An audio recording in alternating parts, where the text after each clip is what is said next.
មថាអូនជួបមនុស្សល្អជាងបងថែនួនល្អពេលគ្មាន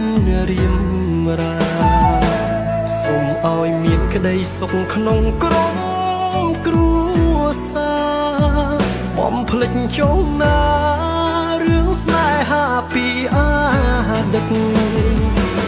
នៅស្រឡាញ់អូនមួយជីវិតទុំអស់សិទ្ធថ្នមអូនដូចមុនត្រូវចាំថាប្រុសម្នាក់នេះនៅបារម្ភកាត់ចិត្តឈប់យំ